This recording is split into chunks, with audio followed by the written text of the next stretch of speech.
General insurance বা আমরা একে নন লাইফ ইন্স্যুরেন্সও বলে থাকি। Clear? Life and non life. তো লাইফ ইন্স্যুরেন্সের মধ্যে যে ক্যাটাগরি আছে সেগুলো হচ্ছে কি জীবন বীমা। বর্তমানকালে ভারতবর্ষে স্টিল নাও কতগুলো বীমা কোম্পানি রয়েছে? 26খানা বীমা কোম্পানি রয়েছে যারা জীবন বীমা বিজনেস করে, আর 34 বীমা রয়েছে যারা কিনা কি করে নন লাইফ বিজনেস করে, মানে গাড়ি বাড়ি বস্তু ইত্যাদি বীমা করে।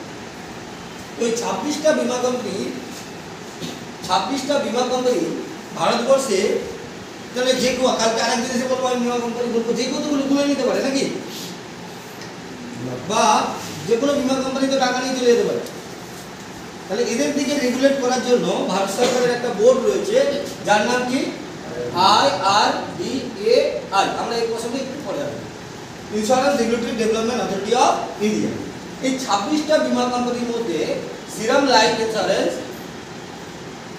SLIC আমরা বলি, শ্রীরাম লাইফ ইন্স্যুরেন্স হচ্ছে একটা কোম্পানি যাদের জার্নি শুরু হয়েছিল কত সালে? 2005। কত সাল থেকে? 2005 থেকে লাইফ ইন্স্যুরেন্সের জার্নি শুরু হয়, এবং যাদের বিজনেস শুরু হয় কত সাল থেকে? 1974। অ্যাকচুয়ালি শ্রীরাম গ্রুপের শুরুয়াত মিস্টার RK ত্যাগরাজন স্যার 1974 এ শুরুয়াত করেন। শ্রীরাম গ্রুপের বেসিক্যালি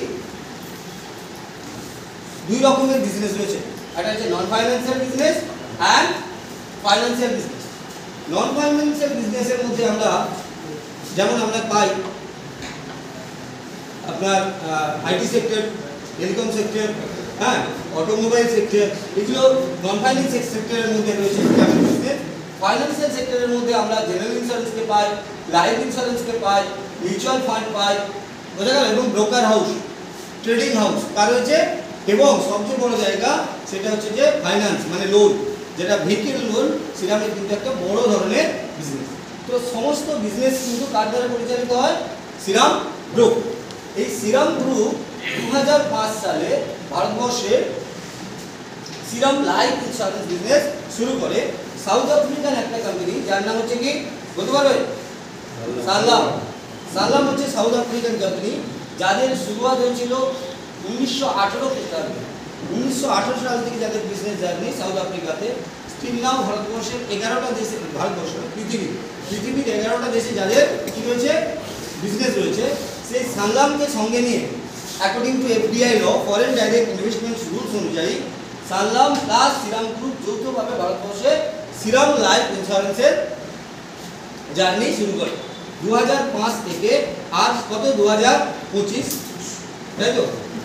রিসেন্ট আমাদের টোটাল আগের ফাইন্যান্সিয়াল ইয়ারের টোটাল অ্যাসেট আন্ডার ম্যানেজমেন্ট 13,207 কোটি টাকা, এবং আমরা সমগ্র সেগমেন্ট থেকে 70% মানে 17% প্রতি বছরই গ্রোথে রয়েছে প্রত্যেক সেক্টরে। স্যার কত পার্সেন্ট? 70% গ্রোথ। আগের ফাইন্যান্সিয়াল ইয়ার থেকে আমার এবছরের অ্যাসেট আন্ডার ম্যানেজমেন্ট 70% গ্রোথ। এবার প্রত্যেকটা সেগমেন্টে কিন্তু আমরা গ্রোয়িং কোম্পানি। এছাড়াও আমরা সরকারের থেকে পুরস্কার পেয়েছি যেটা হচ্ছে ক্লেম রেশিওতে।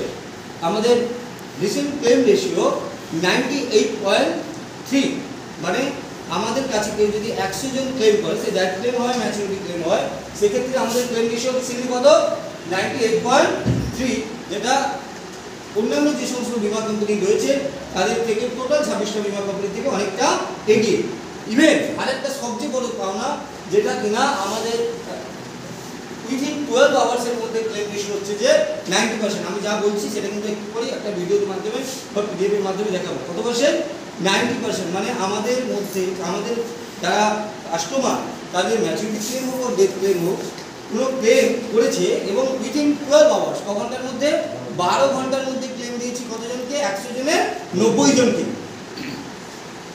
এই ক্লেম পাওনা, ক্লেমের দিক থেকে কিন্তু শ্রীরাম গ্রুপের একটা বা শ্রীরাম লাইফ ইন্স্যুরেন্স একটা ভালো গুডউইল রয়েছে, এবং যেটা গভর্নমেন্ট দ্বারা পুরস্কৃত আমরা দেখবো সেক্ষেত্রে।